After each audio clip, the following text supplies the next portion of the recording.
Hi, everybody. Another week goes by. Unbelievable, and such small businesses everywhere struggling as they do. Another week goes by, and you wonder sometimes why you're in the business, why you're in a small business. Because what it means is you're going to work hard. You have to love what you're doing, sure, but it made me start to thinking. Behind me is my ranting. I'm going to rant a little bit today, but I'm trying to keep it to upholstery. I was thinking about how the big box stores have affected not just the upholstery business, which I'll try to stay on subject, but a lot of other small businesses, and I'm going to try to explain that or show it to you. And I'm not an economist, that's for sure. So I'm not saying that I am, but I think economics is an interesting thing, and I think that small business, of course, isn't that what they do? I'll talk a little bit about that after I get through some business here.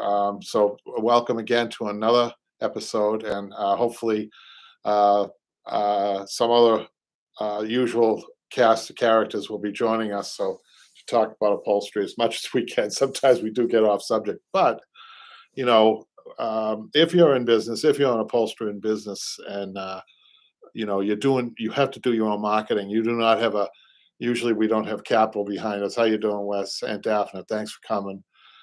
We don't have a huge a capital behind us. We don't have a marketing degree. We don't have any of that like these big businesses do. And in the case of a business that I won't mention, it's owned by a billionaire with a B, multi-billionaire, as a matter of fact. So they can play all of the games in the world, and I'll explain a little bit of what I believe, how they get people into their stores. But that's what makes a small business person his or her job, even more difficult. Is because you're up against it. Really, you're up against it, but you can do it. I'm proof of that, and I'll explain a little bit more. But hopefully, you guys would be interested in this. Even the do-it-yourselfers, I think, should be interested in what I'm talking about because at some point they move into the public sector. How you doing, Randy? And they want to be opening up an upholstery shop, if not a storefront. And I'll be talking a little bit about storefronts. They certainly want to get out in the market to make some money. Everybody, even a little, if it's extra money, why not? If you become good at a skill, if you're skillful enough to do work to get paid for it, why not? So I'll be talking a little bit about that, and I'll be looking at the messages um, to see what if you guys agree, disagree, or can add to what I'm talking about. Okay. But first, let me say thank you to everybody that's subscribed. If you're watching this for the first time, and I think I see somebody new up here, please subscribe. What we try to do here is this is follow up to your video watching, whether it be YouTube or whether it be online classes, which are at Upholstery on Broadway. The YouTube is the Broadway Upholstery School. Or if you just happen to some people just come across Facebook, which is Broadway Upholstery on Facebook, which I just referred somebody to the Facebook page because they called me wanting to know if I do private consult, which I don't. But the Broadway Upholstery Facebook, that's like even better than I think it's better than private consult because you get the consult of 400 people on that page, and they're very helpful. Like Daphne's on there, and Pam, and so many others who they help one another and they support one another. um, so if you're watching too, I just want to make a comment. I did get a call. Patrick wouldn't know about this because he sends me the YouTube and the Facebook, but it was from a student who tried to do a Victorian. I just did one myself. The exact same thing. It was a Victorian love seat, and the Victorian love seat came out great. It was a velvet. They're a little tricky to do if you guys have never done them. Well, this one had. I wish I had a picture of it. I don't. But it had an upholstered seat. It had the two wood decorative pieces that come off that come off a special way. They screwed from the back, so that means you have to finish the outside arms a little different. So there's a lot of little nuances in some traditional furniture as well as like mid-century. So I did mine. It's funny. This ex-student called. She wanted me to help her with hers, and she showed me pictures, and not to say anything bad about her work, but I could see right away there were a couple of things. She wasn't pulling the fabric right. She wasn't she was just a little off on getting it right, and she knew it. She didn't like the way it was coming out, and she asked me to finish it. I said, "Well, I'm just doing this one for $1,300." I never heard back from her. I can't do like I used to. I used to be able to, I don't know, when I was teaching, it was easier for me to jump in and help somebody, but now it's not as easy. Logistically, it's not as easy. So the reason I bring that up is if you're watching this for the first time, the online classes, especially Jimmy's class, Randy has pointed out. Jimmy asked the right questions, and some of the questions refer to how to pull stretch fabric in certain areas. Not all, not you don't stretch the same in all areas. Curves get a different type of a stretch than a straight piece. An upholstered sprung upholstered seat gets tighter. It gets a tighter pull than something that is flat. Things like that. And Jimmy asked those questions. So if you're interested in learning a little bit more than what the YouTube videos offer, go to the online classes. That's why we do this. They're follow up. Like I said, this is a follow up to the classes if you have questions, and we have some YouTube that we're going to be following up on in a minute. So I guess that out of the way, I we should be 18,000. Randy, you can let me know. I haven't checked. Somebody can let me know where we're at with the. I think it was 18,500 and 19,000. We're really looking forward to the 20,000. So if you want to subscribe, I know I sound like a broken record, but we're coming into a milestone, so it's kind of exciting. So let me get to some of these that Patrick sent me. They're always interesting. And then I really can't wait to talk about this. Jimmy's not here today. He helped me again yesterday. Was it yesterday? No, Saturday. He helped me. Oh, let me talk about that. YouTube subscribers. It says right now 18.6. Yeah, that's slow. That's only like 100 from the last time. Yeah, and Randy says the classes they cover more of the why. So we're answering why and how. I never really even thought about that, Randy, but that's good. Patrick said that he just edited Jimmy's last class for the settee, and he says it's really funny. So you guys who tell me about it because I forget. We do so many of them, you forget what happens. But there was one that I remember where there was a plastic mouse inside the chair, and I jumped a mile. I'm not afraid of mice, but it was kind of a it was in another class that we did with Michelle. You guys should check that out. I don't know if you'll pay $49 to check that out, though. Well, if you want to see a big doofus guy jump a mile after seeing a mouse, I guess if that's worth $49, you go ahead, go for it. But well, we like to have fun too. So let's go to Patrick. Where are you, Patrick? Let's go to the YouTube. The first YouTube is from Mary. She's asking, do you use 3/8 inch staples to staple down the foam and batting too? Well, isn't this an interesting one, right, Randy? I have, again, if you've seen even the YouTube videos, you know that I have a technique on how to staple foam. So the 3/8 inch staple can staple a 1 inch, a 2 inch, a 3 inch, maybe not a 4, but up to a 3 inch because of the way we tuck the bottom in. If you want maybe the 4 inch, maybe a half inch would do that. But there's very few cases that I could think of that you'd even be stapling a 3 or 4 inch foam down. So um, you might want to look at some of the videos to see. But 3/8 inch staples are the universal staple. And when she says batting too, do not ever staple cotton batting down. You don't have to, and you really don't want to. Stapling always projects a pull mark. So one thing to have on your foam, sometimes on 1 inch foam, you need to staple it down.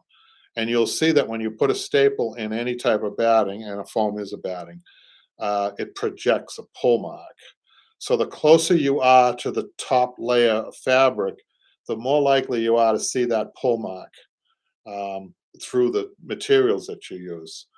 So sometimes even the Dacron, there's a way of you can pull Dacron to feather it out, but you don't have to staple it down. Although it depends on the piece. So you really, Mary, get some background. Look at as many of the videos that I have as possible. And it sounds like she's really Hey, Randy, she sounds like she asked those in-depth questions like Jimmy.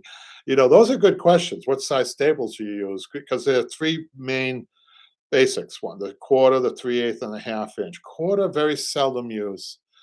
Sometimes on cambric, on mid-century furniture, if it had cambric, and you really want to get close. You don't want to put too much damage in it. A 1/4 inch staples, mainly the 3/8 though.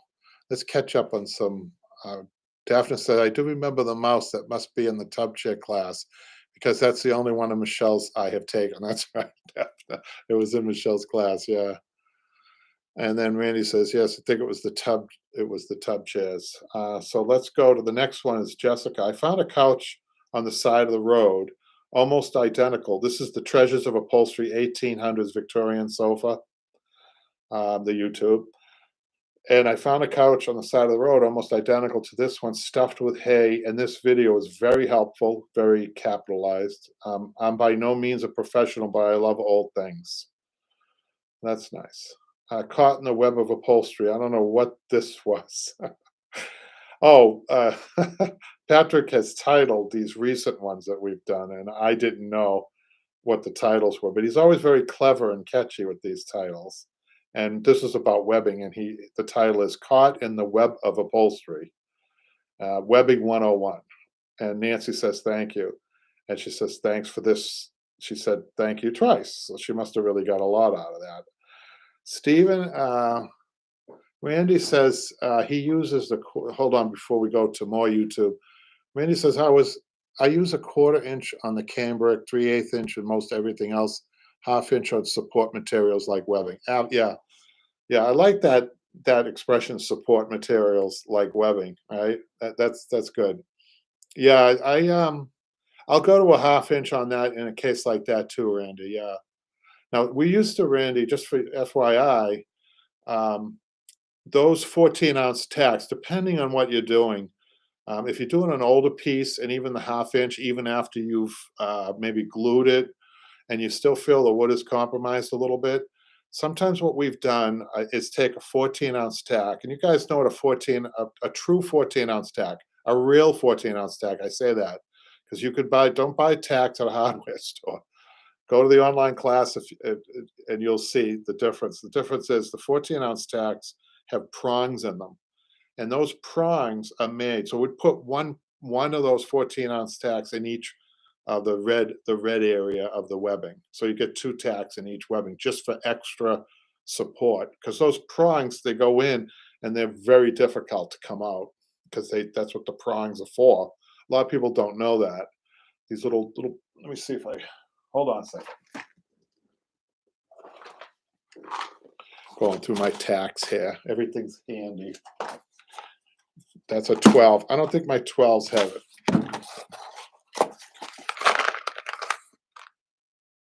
Oh yeah, they do. The 12s have it. You see a little prong? Patrick would say, "Hold it up." See the little prongs in that? See how sharp the end is too? So a lot of times you go to a hardware store, they do have ounce tacks, but what you're getting at the end, if you ever notice, they're not milled very well in the hardware stores, and they're really almost flat. They're dull. You need a point, man, especially on older furniture, right? Bobs. Randy calls them bobs. That's what they call them out in the Midwest, right, Randy? What was I calling them? Little prongs. Yeah. So, yeah. So those little nuances. Jimmy. That's one thing Jimmy would say in the online classes. Right? He'd say, he'd look at the tag. Sometimes there's genius in the questions that are asked, you guys. He'd look at them and say, "What are those little things sticking out?" And we might say, "Well, some people might not know, but that's what they're there for, to make the tack stick a little bit better." And then now, sorry, I heard a couch. Thanks for this. This is from Steven, and speaking of webbing, I recently bought the black webbing to make edge rolls and such. That's good. Actually, that's a good use for the black webbing, you guys. I thought, why am I cutting burlap for this? The webbing doesn't unravel from the long edges. He's right. See, I love these little tips that we get from the YouTube and also from the Facebook. I've always said that, my students make me a better upholsterer. They did when I was doing it live, and they do now, and that's a great idea, fantastic idea, because we don't want to use it for seat webbing, right? The black webbing. Elsa says that this is upholstery foam tips and tricks. The information about your preferred foam density and compression is very helpful. I also had no idea about Cal 117 fire rating. It's good to learn about it since I live in California. So thinking that I try to, people make it too complicated, Randy. I don't know if you guys would agree with this, but people make foam selection for their customers much too difficult. People don't really want too much detail. They want enough to. You don't want to. There's so many. I'm going to get to it. If I get to it, I have my slips. I've been meaning to get to supplies. My supplies that I use and don't use, which is probably more important. Um, but there's so many categories of foam. You can really get lost in it. But some aren't made for upholstery. There's a lot of foam. Like latex, for instance. I do not use latex in an upholstered cushion. There's reasons for that, but maybe if I have time, I'll do that. Randy, oh, here you are, Randy. Randy B. Thank you, thank you, thank you. Three thank yous. Great video. Finally, someone who gave specifics on density and compression of the foam you use. I have found that every foam supplier has a different name for their foam, so the only one to cross-reference between suppliers is density and compression. Got to remember too, a lot of the suppliers are supplying for a variety of industry, and they don't distinguish between the industries. The industries they feel should know themselves, and that's where we come in. And that's where the relationship and what you're talking to a customer, what that discussion is comes in, and you should know what you're talking about and why. The why. Well, why can't I use latex? You'd be surprised how often that question comes up. People have their own ideas of filling, and they'll bring me a pin core latex 4-inch cushion. So why can't I use it in my seat? I said, well, because there's actually too much. It does feel great, but there's too much compression. There's too much back and forth like this, and that puts a lot of wear on the seams. So that's why a solid piece of foam is better. Even if it's a soft piece of foam is better, which I wouldn't use in a seat, a soft piece of foam, which is better than latex in that regard. We are seating specialist upholsterers, and we want to make people comfortable in their chairs and their sofas and their side chairs and their dining room chairs. Dining room chairs are a whole nother thing, right? But that's what our job is. So we need to get schooled on it, right? So thanks for the compliments there. Janine on, sorry, sorry. Janine says on the upholstery show live, we were talking about French seams. I think Randy was talking about French seams. I love doing French seams. I started sewing a machine at 9 years old. Wow, Janine, when you start sewing early like that, you're a little bit ahead of an upholsterer that started at 18 and never was near a sewing machine, right? Uh, there's so much of an advantage when somebody is able to sew and then they go into the trade. However, they still need to learn the upholstery trade. So I noticed we had this huge wide gap in the teaching of upholstery when all these box stores, which I'm going to get to, and all moved in, and we all went to liberal arts education. I told you about, we were talking about that, you guys, but there was a lot of that gap, that knowledge gap was gone. So a lot of people who did slip covering or were good at seams like this, then they went into slip covering, then they went into upholstery. What they forgot or never knew how to do is the main thing that was missing was how to stretch fabric and how to stretch it properly. So again, we'll go back to the online classes. You might see a little bit of it in the YouTube classes, but you're going to see more of it in the online classes at Upholstery on Broadway. So I just thought I'd say that. She went on to design clothes, she goes on Make the patterns and sew the clothes. Love making share blouses out of silk with French seams. Also designed and made beautiful lingerie, all with French seams. How about that? And we hate, Randy, we hate doing French seams. Maybe we need to reevaluate ourselves when it comes to French seams because Janine seems to be such a fan of those, and she seems like she enjoys them. And then this is Sherry French.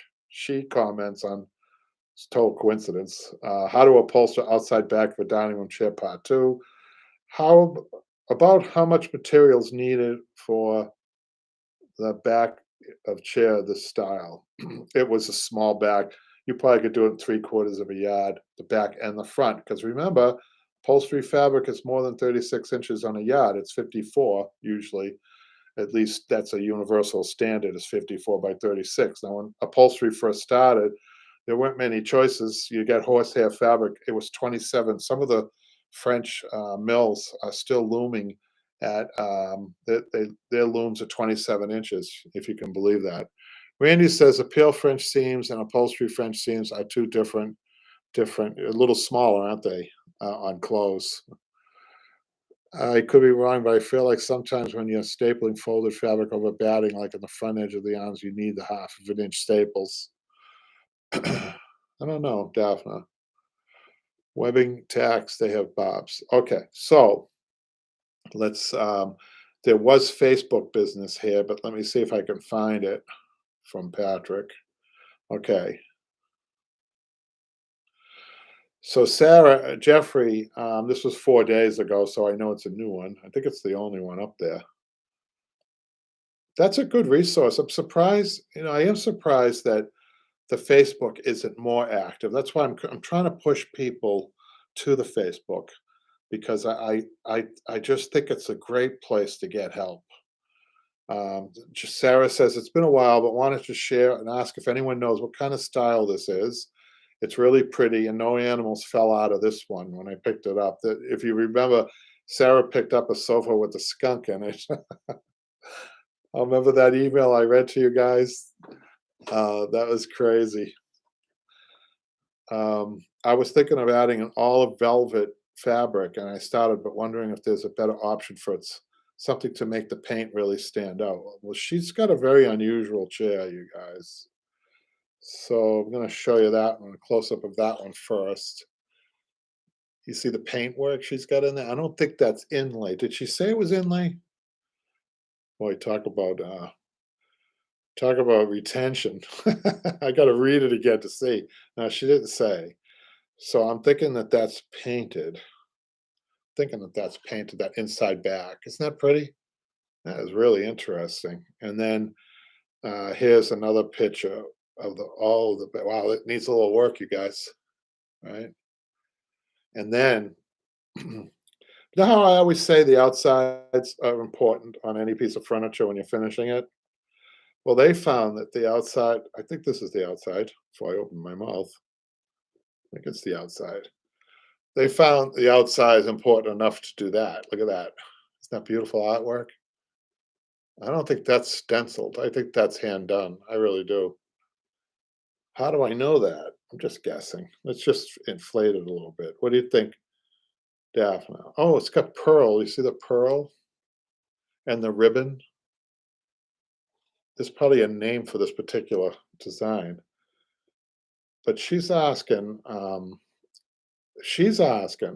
maybe you guys can help because you guys are on Facebook. Hi, Deborah. I just want to catch up on some of this stuff. Maybe I'm not pressing hard enough on the staple gun. Let's get back to Daphne because this is an upholstery help program. So, if the 3/8 inch staple, the only thing you should be stapling into, right? No, on fabric is the fabric, believe it or not. So, Daphne, if you're stapling,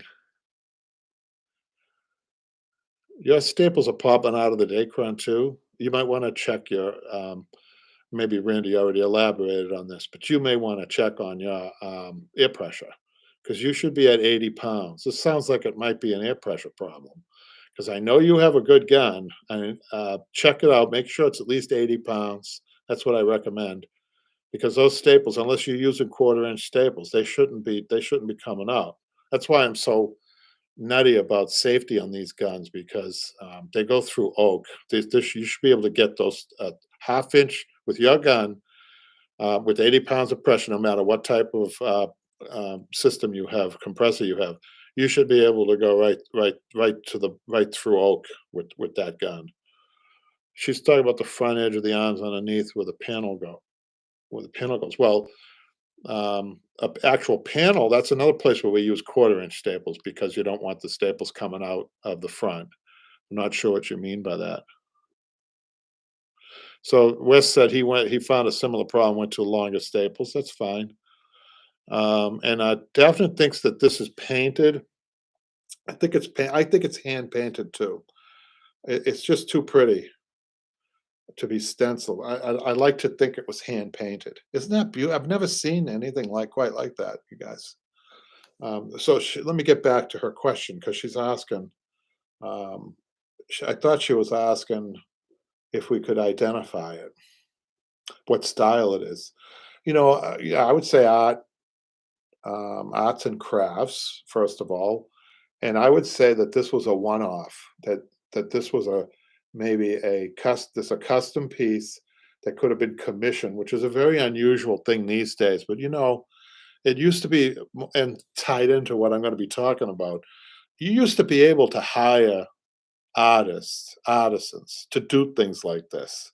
You call up, they come out to your house, together you work on designing a piece of furniture. I mean, I came at the end of that, where it was still possible from an economic standpoint, and a value standpoint to do something custom. But what destroyed that, this is part of my rant today. What destroyed that was this overseas labor, in many cases, state-sponsored labor that really made it possible for manufacturers in this country to buy overseas a sofa, for instance, for $500, which they sell for 2,000. I'll get into this, but it was like really cheap, really cheap. And you know what? It's not that the surface of these pieces were good, but these pieces that were commissioned by local artisans. It's another thing I want to talk about is the local small business, right? You get a small businessman that would get called up and come out and do a project like this, and he could take a month to do this and still feel like he makes money and still feel everybody's happy at the end of it because look what they create. Now you're not going to find this, you guys, in a box store. Come on, give me a break. Even we could see this because we could see this even though the seats completely destroyed on this. We can see the value of the beauty of this piece. It's like a piece of art. Let me catch up with on some of these, and I think that's going to be it for this. So I can get to my rant. I had those issues. Had to replace the compression regulator. Maybe my connections aren't tight enough. Oh, Deborah says toll painting. I'm not familiar with that.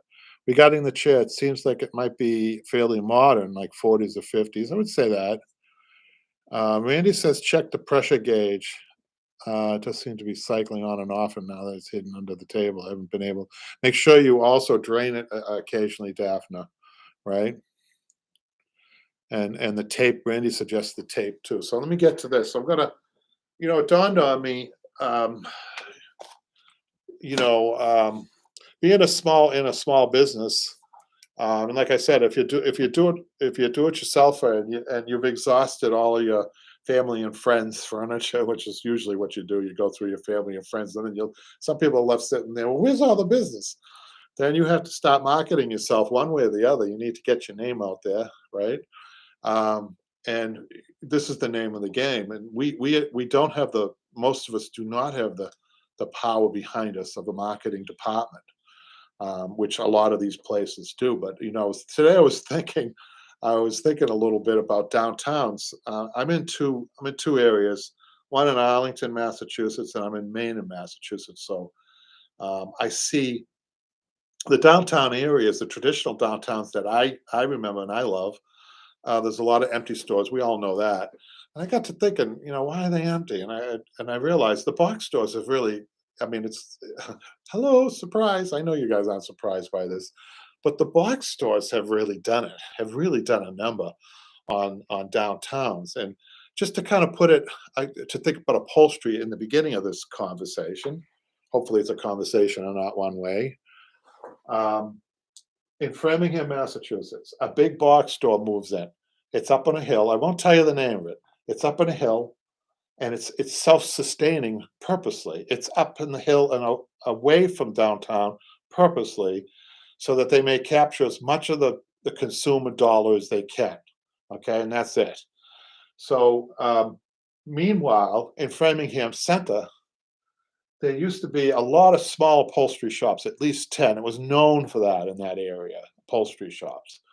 10 upholstery shops that the box store completely annihilated. And the box store, by the way, knew who their competition was. They aggressively went after them in ads. And if you want to hear about that, I'll talk. I don't want to get distracted with that though, because I'll just lose my I'll lose my goal.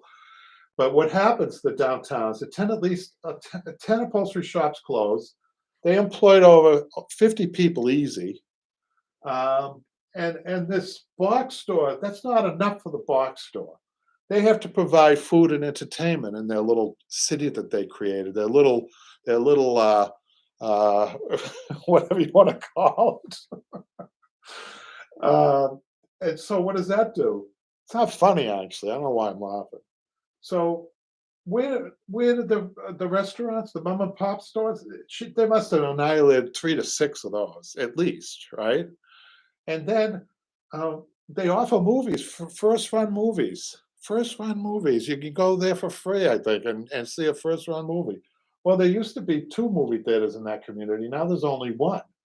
So I think it affected that. So the big box store, I mean, we all know about Walmart. We all know about the big box stores, but there's a real people behind, this. And I know that so for a community, I'm just talking small community. You know, what do the big stores offer locally? What are these box stores offering us locally?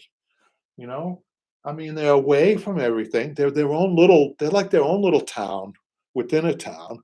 What are they contributing? And most of the people who are going to that store coming from outside the area on highways, and it's busy and it's clogged. The highways are clogged. The people who are working there, God love them. I wouldn't want to work in that place for nothing. I just don't know from that standpoint if what I know that do they employ the same number of people that they took jobs from? And their whole business, I hate to do this. Their whole business is based on overseas labor that is so unfair. It isn't funny. I mean, the real value of doing business. So I was figuring this out. What's the appeal? Well, the appeal is money, saving money, and the perception that you're getting a better product than you are, and that's the deceitful part because you're not. I mean, you're getting a good cosmetic in the case of upholstery. You're getting a good cosmetic look. I can see that, and I can see that some people can't afford custom upholstery prices either. But does that make it fair too? I don't know. But anyhow, so I ran a couple of numbers. The realistic cost of a custom sofa. So when you look at that chair that we just saw on Facebook, this is a little different. This would be even more in the stratosphere for pricing because the elements in there, artwork and woodwork. I'm only talking about an upholstered sofa. An upholstered sofa, at least 30 hours of work what is a fair and equitable? What is a fair price for labor? Well, if you own your own business, $80 is a reasonable price to charge. So 80 times 30, that's $2,600. The frame, I'm not talking reupholstery here, you guys. Never heard me talk about this. This is like building a sofa. We don't do it anymore because of this number over here, which I'll get to. $2,600, the frame's $200, the fabric's $500 on the low end, the cushions are $300. So I'm thinking between $3,600 and $4,600 to produce a really well-made sofa. And I think that's on the low end. And I'm talking, this is your basic, right? Your basic custom sofa using a fabric that, is only about $25 a yard, trying to keep the cost low here. I'm trying to keep this cost low. compared to the box store. And I was looking at some of the stuff. They're selling what look really tight looking, nice looking sofas for $2,000 retail. Retail. So that's half the price. What are they paying for that? They have to be paying under $1,000 for that. Under because what are the shipping costs associated with that, right? The shipping costs are amazing. Maybe 500. I don't know anything about that, but to see a $2,000 retail against this. Now, this would be a little bit of a better product, hardwood frame, custom upholstery. But this is tough to overcome. How do you overcome this in the custom frame, in the custom upholstery? We didn't. I got news for you. We didn't. Randy, when was the last time? And that's another thing I want to get to, Wes, is the financing issue. Don't like that. I have that up here. The percentage interest. So where are they making their money? You guys know they're making their money. You guys are mature adults. They're making their money. They're making their money off of this. They want to sell you the interest rates, and hey, I have to hand it to them. Their marketing, it's genius marketing, and it gets even a little deeper than what you might imagine too. The way they have it set up, the casinos knew this when they were building these casinos, and this is like a casino. I'm telling you. When they were building the casinos said, "How do we get people in here? How do we get people to stay? And how do we get people to spend money?"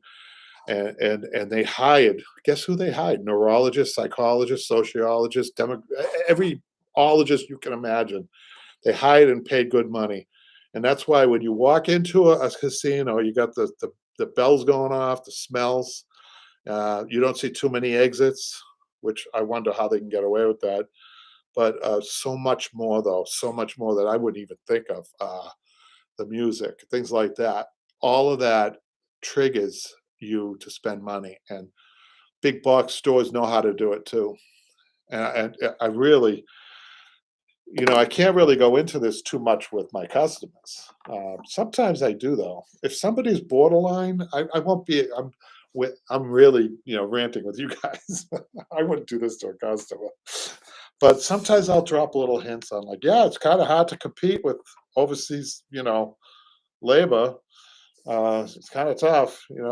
But that's what it's been up against. So for 40 years, I came in the tail end of where Mrs. Jones would call us up, say, "I need a custom sofa.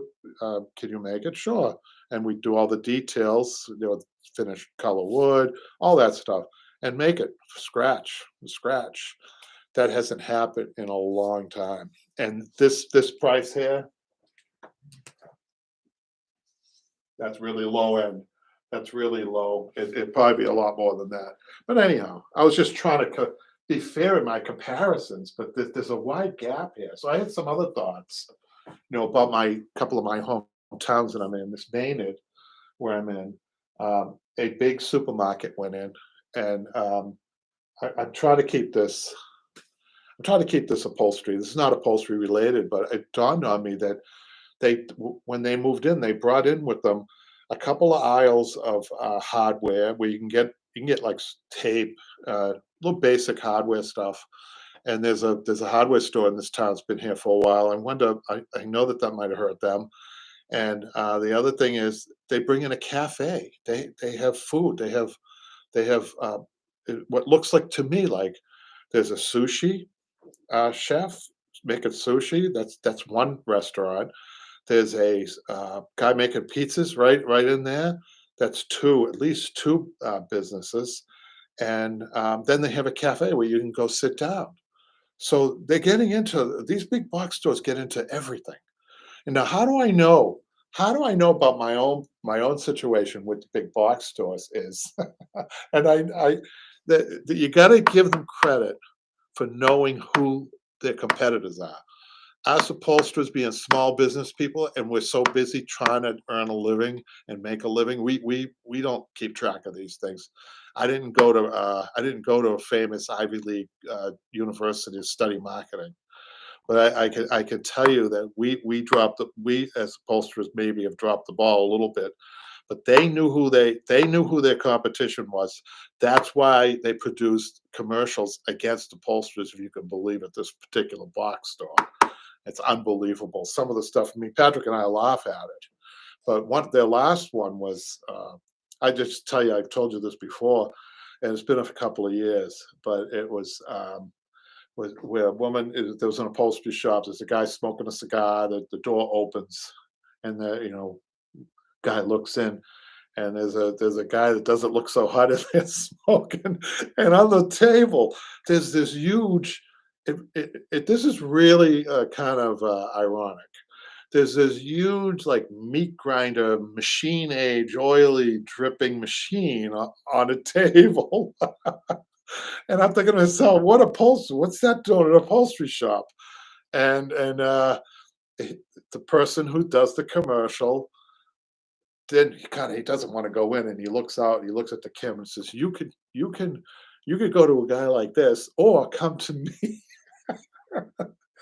Now, they knew though that upholsterers are their competition, as as big a gap as there is, but that's my ranting. I'm not gonna I just had a couple of other points. The traditional downtowns, it dawned on me, I've been in Arlington for 10 years. I moved in there. I started using the people in that community. I take the vehicles. We've got a couple to the local mechanic. I have coffee. We have lunches. I mean, the services that we use go on and on. There's a local pharmacist I like down there. So I'm wondering, the people who are going to the box stores, and are the people working there or the people visiting there? They're not really extending that economy that much, are they? Really, the downtowns were structured. And people don't realize this. They tried to do it in the malls, but that didn't work. But the downtowns, those independent stores, were structured that all these stores kind of feed off of one another, which I got up here. They feed off each other, and I think they contribute more to the identity of a small town, and make a small town for what it is. A place that you want to go to have a cup of coffee for, to go shopping, to see the shopkeepers, as they say. There's fewer and fewer of that going on. So what are these big stores? So one of the questions I'll ask you guys now, um, is it moral to, is it moral to use a company that um, most people aren't aware of this, I don't think. The average person, the average consumer, does the consumer stop to think about where something came from, and maybe what the human cost of making that thing, where it came from? I'm just wondering about that. Um, I'm not sure. So let me just catch up on some of the, maybe some people have commented. Make more on that. That's what financing. So Wes is talking about financing. You got me on a rant with the financing, because I think that's immoral. I think it's immoral with some of the financing. I don't understand it. I don't understand a lot of times what 3% over 10 years and free 0% financing for the first 6 months. That's very attractive to me. I think most people are like me. We don't know. I'm catching up on some of these.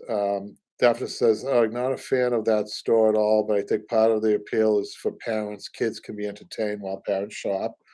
Another marketing ploy. Two working parents means that have to shop on weekends, makes it more appealing as a family activity for sure.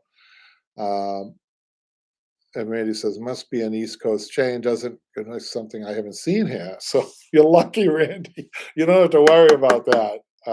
But if there's money to be had, watch out. They'll be in your neighborhood. Downton says, "Yeah, they have."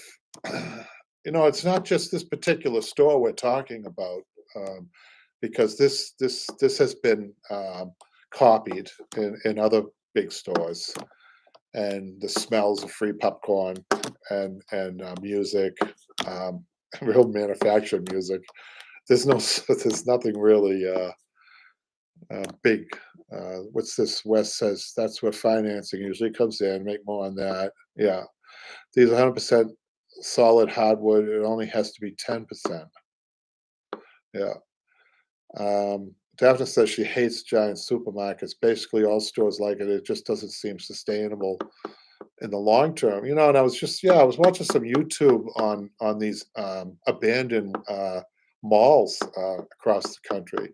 So that really hasn't that model really hasn't worked at the big stores in a mall setting. I'm wondering about, but you see what I'm saying about how a big box store could kind of like just sap the life out of what makes a community. I mean, putting everything in one spot and I don't know, and taken away from a small business. I mean, it's no secret, you guys, that small businesses we're in the crosshairs. You guys know that. Randy says, idea is no longer you spend in the store, the more money you spend. That's another thing. At the bottom, Randy, here, I'm going to catch up more on the messages, but I want to talk about what I've written on the bottom here. And this is one area where a small business person, man or woman, can make a difference. And this is really important. And we got a kid out there, Blair Gilly. You guys should check him out. He learned upholstery through us. He's got a place in Alabama that he just opened. That kid is doing it right. And what is he doing right is relationship building with his customers. These big stores, big business and big box stores are always chasing new customers. And that's why I got down here. They're interested in volume and volume only. They don't care about you. I mean it too. I hate to be harsh, but it's true. You have a problem. You buy something, you have a problem, you call them and see what I mean. See how well you're treated. Relationships, that's what we're building. That's what a small business that really wants to stay around and really wants to really wants to make a difference in a community. You build relationships. Randy says, um, not many people think about, well, I'll catch up on some of the other stuff. Yeah, and some, Daphne has a good point. People are economically pressed to go to the lower cost option, but I find that those people are usually the ones that are going to take out those fancy interest rates. And anybody qualifies, which is another thing. You could qualify. And I know that, and there are worse options. Like I know there used to be stores where you can rent furniture, which is even worse from a money when throwing your money away. But there's got to be a better way for somebody to furnish a house instead of getting percentages. I mean, there are places you can go, Goodwill, for instance, where you can furnish probably an entire house on practically nothing.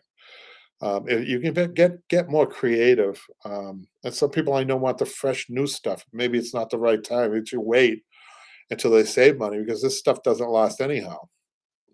Nancy, she's late. You might want to rerun this, Nancy, because we've been on a rant about small businesses and how our competition being big box stores just to catch you up. So Daphne says, I think about it a lot. I would rather spend more money and have something for a long time. And that's true. I mean, a lot of people can't, when you're 20 though, did you feel that way or 30? I know that with me it was like, you know, it was we do live in a impulsive buying, spontaneous economy, and oftentimes young people don't think of this, and so I have to be careful because I see my average age as an upholstery, the average age is going up. So I think the average age right now is about 45, 50, which I'm happy about, believe me. But I don't see 20 somethings coming to me and they have money. They're still buying that stuff, even though they have money.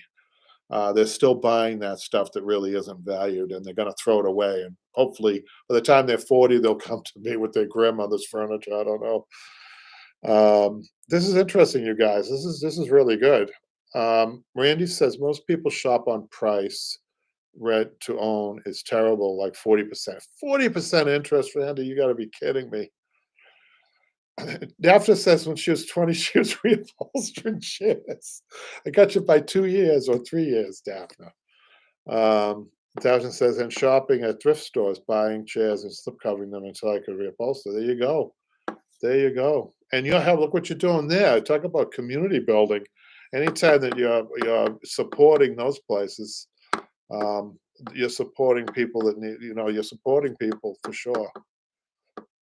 and you're keeping it in your community, you know, I'm sorry, but I can't, I, uh, I like to think that we live in a great world where everybody gets the same opportunity, and I am sorry for those people. I mean, they actually find, some of this furniture, you open it up. I have never happened to me, but I've heard it happening to people where they're writing it in broken English. You could tell that from another country.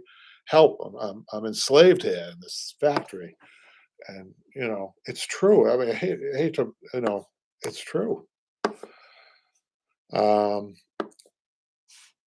Deborah says, we are blessed to live in a small area where the mom and pop shops are the big stores. I don't know where that is, Deborah. I can only find it on television now, on the Andy Griffith Show. I love that show. My wife and I just sit there watching the reruns.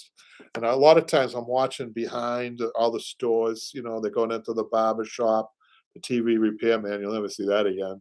Um, a little diner. The diner's on the outside of town a little bit. And so you get an idea of the demographics and how small towns work, the auto mechanic, and they're all, friends, and they're all getting along. They're all small businesses, and not seem to be concerned about too much. It's not maybe I'm too romantic. Maybe I'm romanticizing this, you guys. What do you think? I don't know. Deborah says, this is my 22nd anniversary as an upholsterer. Congratulations, Deborah. I think that's wonderful. I really do. I think I think upholstery can save the world. So somewhat, we use guns, but we use staple guns, right? Um, it's a building. I want to talk a little bit about microeconomies. And a woman came to me. She was interested in helping people over in Sudan or somewhere, and the idea was that if they could produce their own fabric and she bought them, she lived over here. That's her way of supporting small business, a woman business, and this idea worked where they give little small loans also to really small micro businesses in these depressed areas, and amazing things can happen when this is offered.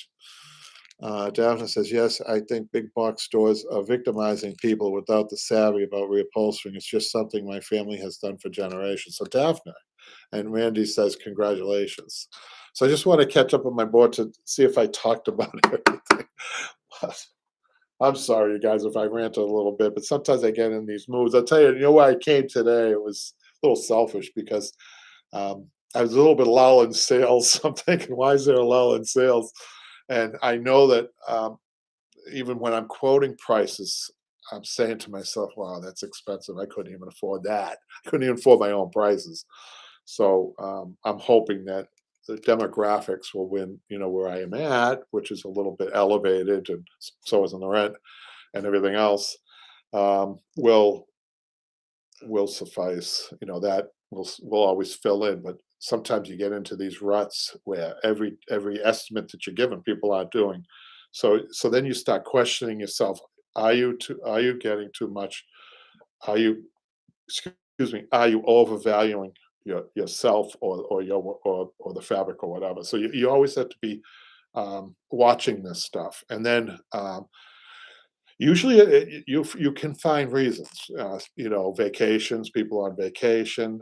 Maybe that major box store, and I'm not kidding, has just inundated the airwaves and the local magazines and the internet, which they have the capability of doing with just a push of a button, with advertising and offering what sounds like special great deals, and it's pushing people out.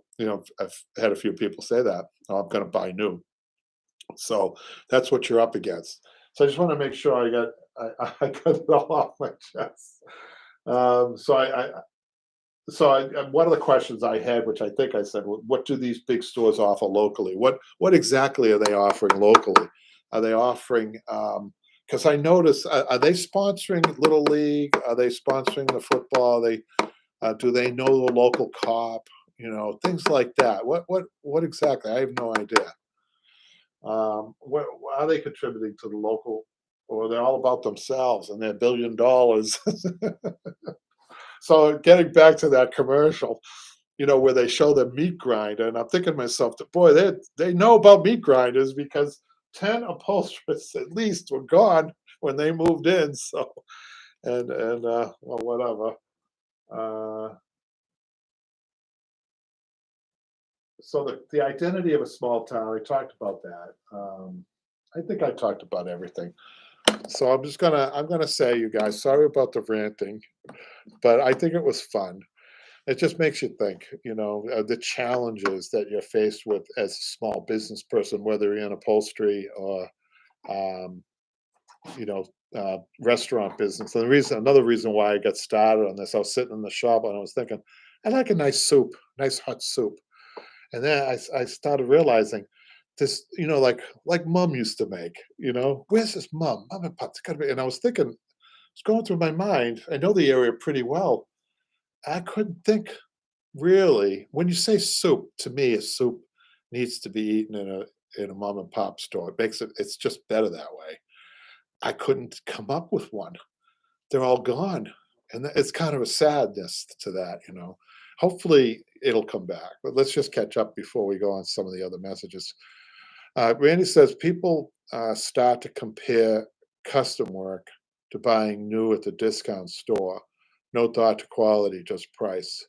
And, in all fairness, Randy, to the stores, to the box stores, I mean, they're really finished well. We know underneath is not. That's where they have to make up in the fabric. We know that the layers underneath, even the layer of fabric, is not the layer of fabric of what you would sell. It's not layered properly. And of course, underneath that, we know it's not built properly because like I said before, they want this piece to last 5 to 7 years. Upholsterers did get a little bit of a pat in the back when people realized that their seating increased 3 or 4 times during the pandemic, and those pieces were falling apart much sooner than the bugs wanted it to happen. So we got a little vindicated there with all the stuff that we've been talking about. But in all fairness, they do a really good job on the finished stuff. You have to admit that. It dazzles. And Daphne says it does have a charitable giving program for school. That's part of their PR. That's right. I do. That's right. And they do things in more of a broad sense, kind of like their big box store mentality. It's not local. So you wonder what the trade-off is. What is better, 100 small businesses in a downtown area helping one another, or one big box store? Um, as far as that goes, yeah, that's interesting. Deborah says we live in a microwave society and want stuff now. People don't want to wait anymore. It's true. Even my really good customers, they have a certain time that they want to wait. I can't be if I'm 10 to 12 weeks out. People start going, oh no, 14 weeks out, forget it. And then Daphne says, I will say that zoning and tax gains probably has something to do with the big box stores existing. Suburban towns probably incentivize that kind of development. Yeah. On the long term, though, when we talk long term, I wonder if it's the wise way to go. And Daphne says, which hurts cities. Cities. Yeah. She says, I would love to hear from our friends in Europe, Canada, and Australia to see how things are done. Stay tuned because Janine, I'm sure, has a lot to say about this. She's over in Australia. And we have people in France who listen from an upholstery. We try to keep it upholstery related, you guys, if we can. But there were no better mom and pop stores than an upholstery shop. So it's the same thing. Daphne says, "Are mom and pop stores supported by the government?" No way. No, well, there's the Small Business Administration that I have to say, if you know how to use it, again, they're a bureaucracy, and so you really have to be savvy in order to work it. But the Small Business Administration can be a help for small businesses. But like I said, maneuvering through it and looking for the right places to go even within that organization and the paperwork. Oh my God. Do I need more paperwork from the government? No. I mean, much rather work these things out myself, which I've tried to do. Randy says, yes, communities do provide tax breaks. Communities. I noticed that some communities respond to, like in Massachusetts, they're very easily, you dangle the silvery carrot in front of them, like in the movie industry, all kinds of tax breaks and incentives. It's always the glamour that gets it, right? And they've shown that that doesn't really do much. Movies are cute and fun, and you want to see your favorite actor locally. It doesn't really. It's not what I'm talking about here. This is solid, long-term stuff, both on both sides that can either hurt or help a community. Um, Deborah says, "Fortunately, I am debt free." That's a great position to be in, Deborah, when you're in business. When you're in business for sure, and having capital beyond that, having capital helps too, where you can fill in the lulls in your income. Deborah says, "Yes, that's what I meant, but seems like it's not supportive enough around here." Yeah. So in the old days, yeah, I guess I don't know. We can romanticize about those old downtowns, and you never know. Maybe Blair. I look at my friend, my young guy friend, 25 years old, Blair. Now, here's a guy that started watching my youth. This is great. So forget about all this. So my friend, because we get old and crusty and rusty, don't we? Not you guys, but lately I've been feeling the arthritis in the feet and the teeth falling out, and you don't want to hear anything more. But when I see a guy like him, like Blair, he's got a lovely wife. He's got two, just had a second baby, and he opened up an upholstery shop, and he's doing good. I know that he's doing good because he doesn't have time to watch these anymore. I notice that he's not on here, which is good. I follow him on Facebook, and you guys should too. You should check him out on Facebook. Blair Gilly, and Gilly and Terry, as I think he's called. But he's got his storefront, and he's just setting up, and he's a real go-getter, and he's got a good balance between the work and the family, and the community has responded. Talk about community, you guys. So this is a good news. No more, no more, no more of that. The good news is that you can do it. You can. It takes a lot of work.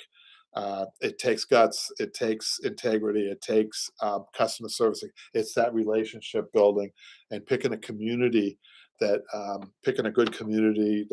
where most communities responding to small business now. I think this is a good opportunity now, because after the pandemic, I think most people who are living in communities, and they see their small businesses going, they realize the backbone of that small community is small business, especially the storefront people that could see. I was the only light on my street in Broadway in Arlington for a while during the pandemic. The only light on purposely. The only store. I was essential. So being a mover too, moving furniture, I was considered essential, so I'm there. I didn't have any work, but it was important to be there, to have the lights on. Nobody was coming in, but it was a mixed community, residential, commercial property. So I realized I did see a change, that people did appreciate small business. So I think it's still there is opportunity still there. I wouldn't be 100% negative. I just look at my young friend down in Alabama there, and I know that you guys can do it too. And here we are. Dylan is what are you doing awake, Melbourne, Australia? 15 hours ahead of time. What time is it? Oh, I'm not that good at that stuff. Randy says, just look at what Fox, Connecticut did to the small towns of Wisconsin. A rant all to itself. I don't know what Foxconn is, Randy. Sounds dangerous. Oh, it's 7 a.m. Yeah, right, Dylan. Yeah, and I welcome Dylan. I'm not sure. Have you been here before? We have other people in Australia, and Daphne was just we're at the end of a discussion about small businesses and competition and all that. And maybe you can offer some comments on a later program about those things. If you want to watch the whole thing now, because you're just joining us, that would be great. But anyhow, I think he said he only found the channel last week. So welcome, Dylan. Welcome. We always love our new people. Don't forget to subscribe, and don't forget We have a store, Upholstery on Broadway, where we try to make a little money to survive. And thank you to everybody. This has been a very engaging, and last 3 weeks without Jimmy here, I kind of had a chance to kind of focus a little bit on the discussions on the comment board, which I don't usually do on my own. I'm usually doing something else. Patrick, when he's here, will be reading these to me. But I think this has been really great, and I hope that it's a helpful. I hope I didn't go on too much. But anyhow, we'll see you next time. And you guys, as usual, I really want to thank you for the encouragement you give me, because after all, this is part of my social media, my free trying to get the word out of what I do, and all of that stuff. Forget about it; it's all in the past. But I'll just read one thing. Randy says, Foxconn, large company, the promise of all kinds of things that never delivered after most of these communities bought land and built roads. This is a big problem. They see the glitter, but sometimes politicians aren't the best business people. And I always said, if you want to learn about, if you're an economist, you want to learn what's happening in the economy, talk to a small businessman. You want to know what's going on in a community. First place they come to is a small business. Any cop, you want to be a good cop. You're a community cop. You want to get to know your people. Things like that. You want to. Daphne says, sorry to Randy about that. But anyhow, I'm not here to lecture you guys. I'm sorry if that's what it sounded like. But I just, hopefully, I won't repeat myself in later shows. But if you guys could think of a kind of a format, a constructive format for this, with all of our knowledge, us older wisdom, older wiser upholsterers, especially Randy, Daphne, and me, and Pam, maybe, and a few others. How can we, structure this a little bit better to help younger upholsterers coming up and opening their shops, and how to do this, how to be successful in the upholstery industry today without being too angry at the big box stores. After all, they're people earning their own way, earning their money. But anyhow, I think I've said enough. I'll see you guys later.